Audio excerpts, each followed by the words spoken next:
Hello. Today I'm going to talk a little bit about backlink analysis and the bad links that you need to look for when you're doing it.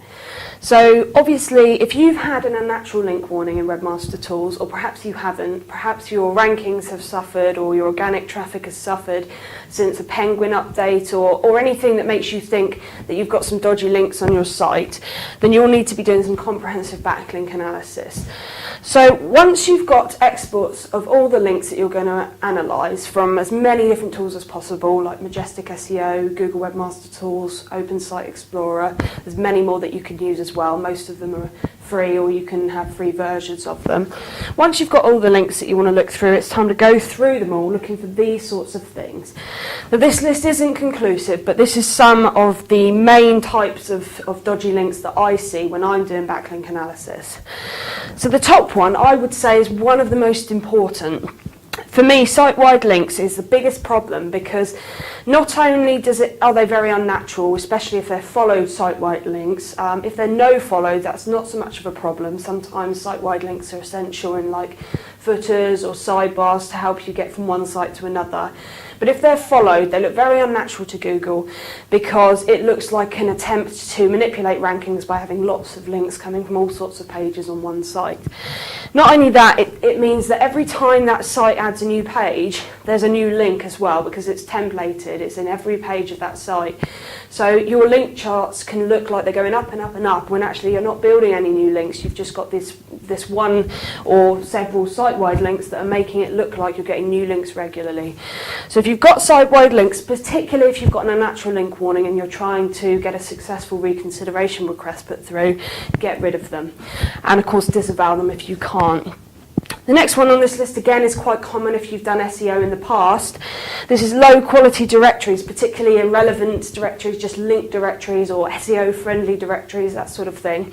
If you've got links coming from these sorts of pages that just literally look like lists and lists of links in different categories, get rid of them, disavow them if you can't get them removed, or if there's a charge to get it removed. But make sure that they're not left untouched. You need to either disavow them or get them removed. Obviously with directories, if they're relevant, strong directories, either niche directories or perhaps local directories or industry directories, whatever, and they're strong, then they're fine, as long as you make sure you're aware that they're there and perhaps keep an eye on them in the future in case the directory isn't as strong in the future. But this is specifically for low quality ones that aren't specific and are just there for link value. So next on the list, links from de-indexed sites. Now this is important, because if a site has been de-indexed from Google, there's a good chance that there's a reason for it and that perhaps they've received a penalty. And if you've got links coming from that site to your site, then there's every chance Google's going to see that and think there's something unnatural going on here. So basically what I do for this is I install a couple of Google Chrome plugins that you can just add onto your Chrome profile that tell you how many pages they've got that Google have got indexed for that site. You can also type into Google site and a colon followed by the domain name to see how many pages come up. If it says no pages are there, then Google hasn't got any pages indexed. Now if the site is not indexed in Google and you've got links coming from it, again, I'd get them removed, definitely disavow them.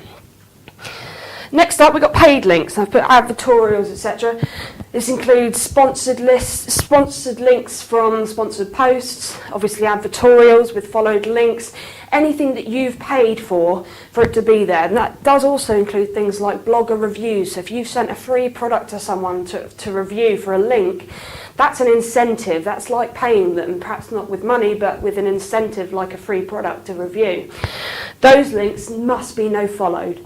If they're not, Google will see that as an attempt to manipulate rankings, as an attempt to get a link for money, and you could get a penalty, or it could be the cause of your penalty. So contact these sites, make sure they're no-followed, and if the site's also low quality, irrelevant, spammy, get it removed altogether. But if it's a good one, it brings in referral traffic or any of those sorts of things, just get it no-followed, and that's absolutely fine.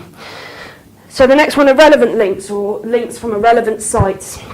Again, if the site isn't relevant to your niche, It doesn't need to be completely in your, in your specific industry, but if it's not relevant at all from a completely different type of website, or perhaps the link is stuffed in a piece of content that's not at all relevant to what your link is all about, then get those removed as well. They're not doing you any value at all. You need to get them removed, get them disavowed, and make sure you contact the sites and do everything you can to get them taken down.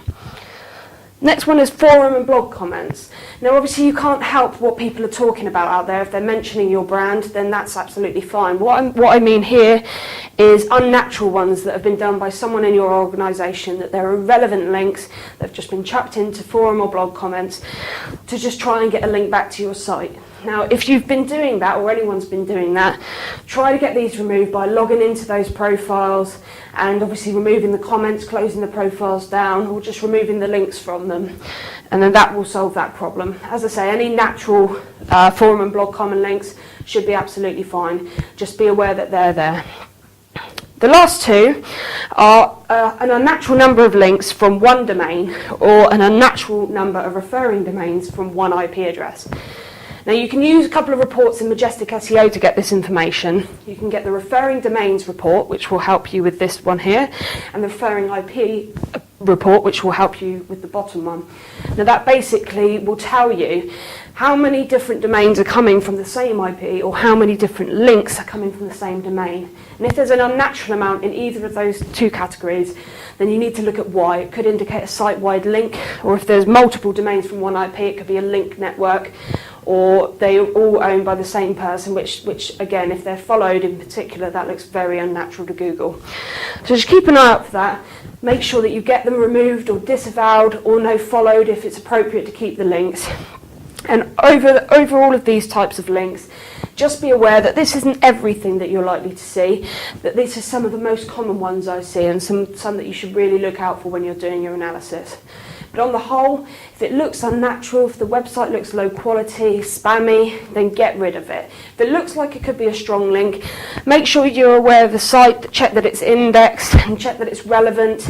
And if it looks like a strong link, then leave it. But it might be that if you've had a manual penalty, later down the line, you need to have a closer look at that and say, well, actually, perhaps did we pay for this at some point? And is there another reason that this could be holding us back? But that's just a quick overview and some of the sorts of links that you should be looking for. If you want to find out more about Koozai, then please check out the links at the end of the video for the social profiles. And my name is Emma North, and thank you for watching.